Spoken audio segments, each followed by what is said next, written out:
Good morning guys, hindi magkaigi ang lola. Samahan nyo ako, magtatanim tayo ng aking guys, kalamyas. Ito tatanim natin yung kalamyas ko guys. Ito. Hiningi ko pa yan guys. Hiningi ko pa dun sa may barangay hall. Kasi yung aming kalamyas guys ay tumatanda na. So ang laki na nun ay baka mamatay. Wala kaming kapalit. Ayan, buti yan, may kapalit na guys. Ayan. Ayan, dyan ka muna. Ay.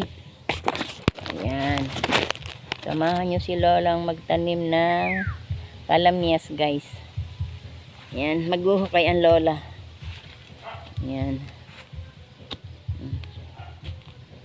Hukayin natin guys.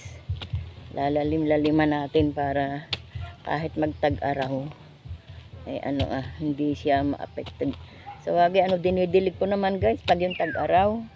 Dinidilig ng lola nyo, malapit lang naman sa bahay. Kasi yung aking mga rambutan guys, pag noong dinidilig ko yan ng tag-araw nung maliliit pa. Ayun, nung awa ng Diyos, nabuhay naman. Itong nagdaang tag-araw, di ba, napakahaba guys. Binubuhos-buhusan ko pa rin yung puno para lang mabuhay. Ay meron ding isang puno guys na naapektuhan. Alam niyo yun? Yung namatay yung isang sanga, yung nakatayo. May namatay din siya sa sanga guys. Ayun. 2 puno pala yung namatay ang Hindi naman sa mismong puno, yung mga sanga, may sanga siyang namatay guys. Hindi ko alam kung bakit. Yan.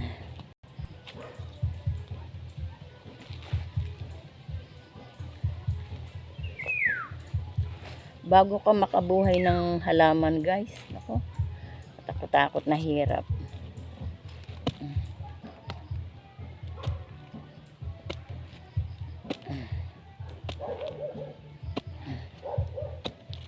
Hindi aring mababaw lang guys.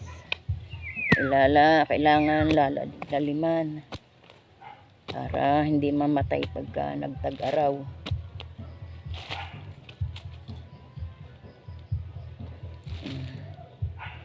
Kadaming trabaho ng lola nyo. Alam nyo bang naglalaba pa ang lola?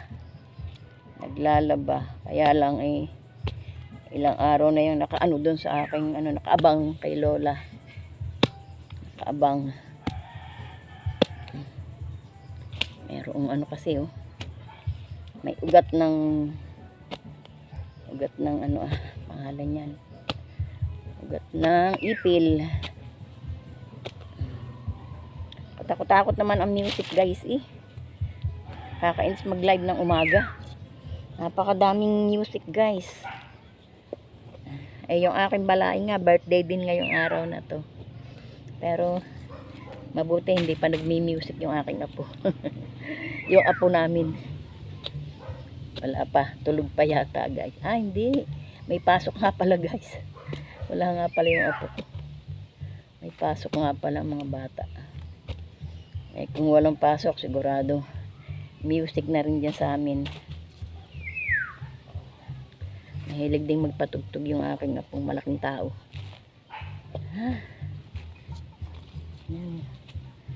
Pakadaming tanim na ng lola. Yung aking rambutan guys, ay nako, talaga naman ako'y nanghihinayang. Yung isang malaking puno na bumara nung bumagyo, wala, hindi na siya binabangon ng aking mga anak, ayaw na. Kaya ayun, pinabayaan ng nakahiga. Meron namang guys, meron supling na nabuhay. Ewan ko kung, kaya lang yung ganun, yung supling lang, mahuna na yun guys. Madali na rin yung namatay. Hindi tulad nung talagang puno niya na matibay. Kaganong mga supling-supling lang, sanga, mahuna na yun.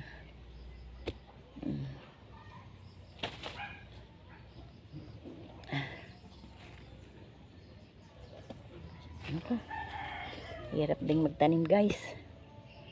Hindi naman ari mababaw lang kasi pag mababaw lang, pag nagtag-init, madaling mamamatay. Pag hindi na alagaan ng dilig, Kaya mas maganda, medyo malalim-lalim. Yan. Yan. Oh, malalim na guys. Oh, maano na yung aking kawit. Oh, itak. Lapit ng lumubog. 'Di ba? Oh, mahaba to. Oh. Ay malapit ng lumubog. Kaya medyo malalim na. Oh. Nakatuad na ang lola. Yan. Para kita ng mga bata kung gaano ang hirap ng mga matatanda. Para lamang pag ang matatanday wala na, meron silang pinakikinabangan, di ba guys? Yan. Yung aking nyog, ang dami kong nagtanim guys. Ay kaya lang nung nagtag-araw, ay naku, ang dami ring namatay. Halos walang nabuhay dun sa aming inihulip ng aking anak. Yan. Okay na yan. Oh, mauumpos na yung itak guys. Ano na lahat. Palibhasa ang lola nyo, laki rin sa hirap. At wala yatang trabahong panlalaking hindi ko alam guys. Kahit yung pag-aararo ng araw, yun ay pinag-aralan ko. Kasama ko yung aking kapatid na lalaki, kapatid ko sa ina. Pinagkakatiwalaan ng tatay ko sa pag-aararo. Pati ako sumasama. Kaya nga hindi nakatapos ang lola nyo ng high school. Kasi ang lola nyo mahilig magsasama sa sa barkada. Teka lang guys. Inisip po na ang lola. Yan. Ating itatanim na guys. Tatanim na natin ang aking yan. O di ba guys, ang ang lalim. Aray ko. Teka lang guys. Isasanda yung aking di ba? Alisin ko pa nga pala to. Plastic. Plastic pa. Yan.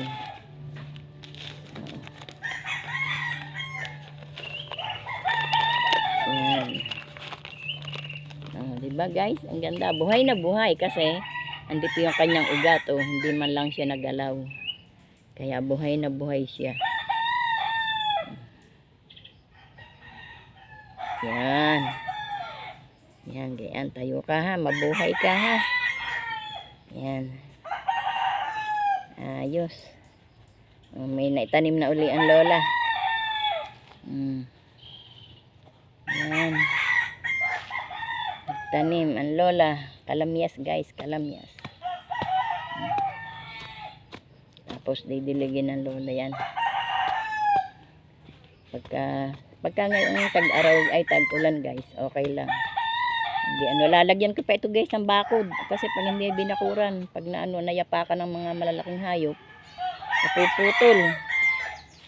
Kaya dapat ay dapat ay lalagyan ng bakod kahit lang guys, ang 4 na pirasong ganun lang. Yan. Salamat guys sa pagsama kay lola. Nandito pala ang mga kahoy guys, mga ngahoy pa ang lola nyo. Oo. Talaga naman. Bye bye guys. Salamat sa pagsama kay lola. Bye bye.